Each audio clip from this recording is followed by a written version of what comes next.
ನೇಹಾ ಹಿರೇಮಠ ಹತ್ಯೆ ಖಂಡಿಸಿ ವಿವಿಧ ಸಂಘಟನೆಗಳು ಕರೆ ನೀಡಿದ್ದ ನಾಲತವಾಡ ಬಂದ್ಗೆ ಬುಧವಾರ ಉತ್ತಮ ಪ್ರತಿಕ್ರಿಯೆ ವ್ಯಕ್ತವಾಗಿದೆ. ನಾಲತವಾಡದ ಶ್ರೀ ವೀರೇಶ್ವರ ವೃತ್ತದಿಂದ ಪ್ರಾರಂಭವಾದ ಪ್ರತಿಭಟನಾ ಮೆರವಣಿಗೆಯನ್ನು ಉದ್ದೇಶಿಸಿ ಶ್ರೀ ವೀರೇಶ್ವರ ಶಿಕ್ಷಣ ಸಂಸ್ಥೆಯ ಕಾರ್ಯದರ್ಶಿ ಮುತ್ತು ಸಾಹುಕಾರ್ ಅಂಗಡಿ ಮಾತನಾಡಿ, ಹುಬ್ಬಳ್ಳಿಯ ನೇಹಾ ಹತ್ಯೆ ಪ್ರಕರಣ ಸೇರಿ ರಾಜ್ಯದಲ್ಲಿ ಹೇಯ ಕೃತ್ಯಗಳು ಜರುಗಿದೆ. ಈ ಹಿನ್ನೆಲೆ ರಾಜ್ಯ ಸರ್ಕಾರ ಕಾನೂನು ಸುವ್ಯವಸ್ಥೆ ಪಾಲಿಸುವಲ್ಲಿ ಹಿಂದೂಗಳಿಗೆ ರಕ್ಷಣೆ ನೀಡುವಲ್ಲಿ ಸಂಪೂರ್ಣ ವಿಫಲವಾಗಿದೆ ಎಂದರು. ನಂತರ ಪ್ರತಿಭಟನಾ ಮೆರವಣಿಗೆ ಶ್ರೀ ಬಸವೇಶ್ವರ ವೃತ್ತ ತಲುಪಿದೆ.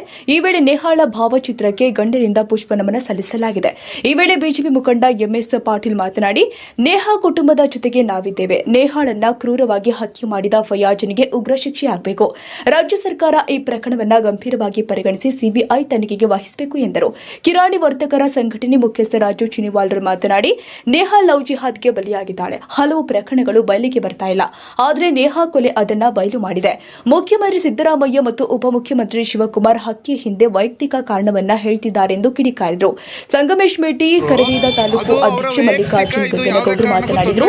ಕರ್ನಾಟಕ ರಕ್ಷಣಾ ವೇದಿಕೆ ವೀರರಾಣಿ ಕಿತ್ತೂರು ಚೆನ್ನಮ್ಮ ಸಾಮಾಜಿಕ ಸೇವಾ ಸಂಸ್ಥೆ ತರಕಾರಿ ಕಿರಾಣಿ ಅಂಗಡಿ ವರ್ತಕರು ಕಪ್ಪಡ ವ್ಯಾಪಾರಸ್ಥರಿಂದ ಬಂದ್ ನಡೆಸಲಾಗಿದೆ. ಬೆಳಗ್ಗೆ 6 ರಿಂದ ಮಧ್ಯಾಹ್ನ 3 ಗಂಟೆ ತನಕ ಅಂಗಡಿ ಮುಂಗಟ್ಟುಗಳನ್ನು ಬಂದ್ ಮಾಡಿದ ವ್ಯಾಪಾರಸ್ಥರು ಬೆಂಬಲ ವ್ಯಕ್ತಪಡಿಸಿದರು. ಈ ಹಿನ್ನೆಲೆ ರಸ್ತೆಯಲ್ಲಿ ಜನರ ಓಡಾಟ ವಿರಳವಾಗಿದ್ದು, ವಾಹನ ಸಂಚಾರ ಎಂದಿನಂತಿತ್ತು. ಗ್ರಾಮೀಣ ಭಾಗದಿಂದ ಮದುವೆ ಖರೀದಿಗೆ ಬಂದ ಜನ ಮಧ್ಯಾಹ್ನದ ಕಾಯ್ದರು. ಜಸ್ಟಿಸ್ ಅರ್ಟು ನೇಹಾ ಹಿರೇಮಠ ಅಂತ ರ್ಯಾಲಿಯಲ್ಲಿ ಕೂಗಲಾಗಿದೆ. ಕಾಂಗ್ರೆಸ್ ಅಧಿಕಾರಕ್ಕೆ ಬಂದ ನಂತರ ಹೆಣ್ಣು ಮಕ್ಕಳಿಗೆ ರಕ್ಷಣೆ ಇಲ್ಲದಂತಾಗಿದೆ.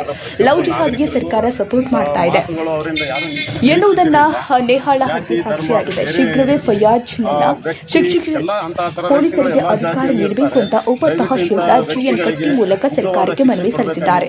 ಇನ್ನು ಪ್ರತಿಭಟನೆ ವೇಳೆ ಪಿಎಸ್ಐ ಸಂಜಯ್ ತಿಪ್ಪಾರೆಡ್ಡಿ, ಮುಖ್ಯಪೇದೆ ಪಿಎಸ್ ಪಾಟೀಲ್, ಚಿದಾನಂದ ಸಿರಂಗಾವಿ, ಮಲ್ಲಿಕಾರ್ಜುನ್ ಚೋಳಚರೆಡ್ಡಿ ಬೇಗಿ ಬಂದೋಬಸ್ತ್ ಕೈಗೊಂಡಿದ್ರು. ಈ ವೇಳೆ ಸಮಾಜದ ಮುಖಂಡರು ಆದ ಬಿಎಂ ತಾಳಿಕೋಟಿ, ಬಸಣ್ಣ ವಡಗೇರಿ, ಜಿ ಮಹಂತೇಶ ಚೆನ್ನಪ್ಪಗೌಡ, ಹಂಪನಗೌಡರು, ಅಮರೇಶ್ ಹಟ್ಟಿ, ಸಂಗಮೇಶ್ ಹಾವರಗಿ, ಚಾಲಕರ ಒಕ್ಕೂಟ ಜಿಲ್ಲಾ ಉಪಾಧ್ಯಕ್ಷ ಶರಣಪ್ಪ ಗಂಗನಗೌಡರು, ಜಿ ಮಹಂತೇಶ್ ಮಲ್ಲು ಗಂಗನಗೌಡರು, ಸಂಗಮೇಶ್ ಮೆಟ್ಟಿ, Siddu ಹರಸರೂರ, Chandru ಗಂಗನಗೌಡರು, Shivaputrayya, ಸ್ಥಾವರಮಠ, Sanganna ಹಾಡಲಗೇರಿ, Veeresh ರಕ್ಕಸಗಿ, MP ಗಂಗನಗೌಡರು, Veeresha ಚೆಲ್ವಾದಿ, Basavaraj ತಿರೆಮುಖಿ, ದೂರಂದಯ್ಯ, ಶಿವಕುಂಬಾರ್, MM ಮೆನದಾಳಮಠ, Jagadish Jalahalli, Iranna ಮುದ್ನೂರ, Amarayya ರಾಮಗಿರಿಮಠ, N S Hampanagowdar, Jagadish Hadimani ಸೇರಿ ಸಾವಿರಾರು ಜನರು ಉಪಸ್ಥಿತರಿದ್ದರು. ರಜಾಕ್ ರಕ್ಕಸಗಿ, ನಾಲತವಾಡ. ಈ ಮಾತು ನೋವಾಗಿದೆ ಸರ್. ನಾನು ಒಬ್ಬನಿಗೆ ಅಲ್ಲ, ಕರ್ನಾಟಕದ ಪ್ರತಿಯೊಬ್ಬ ನಾಗರಿಕರಿಗೂ ಇಂಥ ಮಾತುಗಳು ಅವರಿಂದ ಯಾರೂ ನಿರೀಕ್ಷಿಸಿರಲಿಲ್ಲ. ಜಾತಿ ಧರ್ಮ ಅದು ಬೇರೆ ಇರಲಿ, ಆ ವ್ಯಕ್ತಿ ಎಲ್ಲ ಅಂತಹ ಥರ ವ್ಯಕ್ತಿಗಳು ಎಲ್ಲ ಜಾತಿಯಲ್ಲಿ ಇರ್ತಾರೆ. ದಯವಿಟ್ಟು ಇಂಥ ವ್ಯಕ್ತಿಗಳಿಗೆ ಉಗ್ರವಾದ ಶಿಕ್ಷೆ ಕೊಡಬೇಕಾಗಿತ್ತು. ಅವರ ಕನಸಿಗೆ ಮತ್ತು ಅವರ ಸ್ಥಾನಮಾನಕ್ಕೆ ತಕ್ಕ ಒಂದು ಶೋಭೆ. ಅದನ್ನು ಬಿಟ್ಟು ಇಂಥದ್ದೆಲ್ಲ ಹೇಳಿಕೆ ಕೊಡೋದು ಪ್ರತಿಯೊಬ್ಬರಿಗೆ ನೋವಾಗಿದೆ. ದಯವಿಟ್ಟು ತಮ್ಮ ಹೇಳಿಕೆಗಳನ್ನು ಹಿಂತೆಗೆದುಕೊಂಡು ಆ ತಾಯಿ, ಆ ಮಗುವಿಗೆ ನ್ಯಾಯ ಒದಗಿಸ್ಕೋಬೇಕಂತ ನಾ ಎಲ್ಲ ನಾಲತವಾಡ ಸಮಾಜದ ಸಮಸ್ತ ನಾಗರಿಕ ವತಿಯಿಂದ ನಾನು ಕೇಳ್ಕೊಳ್ತಾ ಇದ್ದೀನಿ. ಸ್ತ್ರೀಯರಿಗೆ ದುಡ್ಡು ಕೊಡೋದು ಮತ್ತು ಅವರಿಗೆ ಬಸ್ ಫ್ರೀ ಮಾಡೋದು ಮುಖ್ಯ ಅಲ್ಲ. ಅವ್ರಿಗೆ ಗೌರವವಾಗಿ ಅವರಿಗೆ ಬೆಲೆ ಕೊಡೋದು. ನಮ್ಮ ಸ್ತ್ರೀ ಅಂದ್ರೆ ದೇವತೆ ರೂಪ ಕೊಟ್ಟಿದ್ದೀವಿ ನಾವು. ಅದು ಮಗು ಕೊಲೆಯಾಗಿ ಸತ್ರು ಅದನ್ನು ತೇಜವಧೆ ಮಾಡಿದ್ರು. ಹೀಗಾಗಿ ಪ್ರತಿಯೊಬ್ಬರಿಗೆ ನೋವಾಗಿದೆ. ದಯವಿಟ್ಟು ಸ್ತ್ರೀಯರನ್ನು ಗೌರವವಾಗಿ ಕಂಡ್ರೆ ಮಾತ್ರ ನಿಮ್ಮ ಸ್ಥಾನಕ್ಕೆ ಮತ್ತೆ ನಿಮ್ಮ ಯೋಗ್ಯತೆಗೆ ಒಂದು ಬೆಲೆ ಇರುತ್ತೆ ಅಂತ ಹೇಳಿ, ಮತ್ತೆ ನೀವು ಇದೇ ತರ ದೃಷ್ಟೀಕರಣ ಮಾಡಿಕೊಳ್ಳೋ ರೀತಿಯಲ್ಲಿ ಸಮಜಾಯಿಸಿ ಕೊಡ್ತಾ ಹೋದ್ರೆ ಇನ್ನೂ ಬಹಳ ಕೆಟ್ಟ ಹುಳುಗಳು ಹುಡುಕ್ತಾರೆ. ಪ್ರತಿಯೊಬ್ಬರ ಹೆಣ್ಣು ಮಕ್ಕಳ ಮೇಲೇನೋ ಕೆಟ್ಟ ವಿಚಾರಗಳು ಬರ್ತಾವೆ. ದಯವಿಟ್ಟು ನೀವು ಉನ್ನತ ಸ್ಥಾನದಲ್ಲಿದ್ದೀರಿ. ಆ ಭಯಾದಂತ ವ್ಯಕ್ತಿಗೆ ನಿರ್ದಾಕ್ಷಿಣ್ಯವಾದ ಕಠಿಣ ಕ್ರಮ ತೆಗೆದುಕೊಂಡರೆ ಮಾತ್ರ ಈ ಸಮಾಜ ನಿಮಗೊಂದು ಬೆಲೆ ಕೊಡುತ್ತೆ.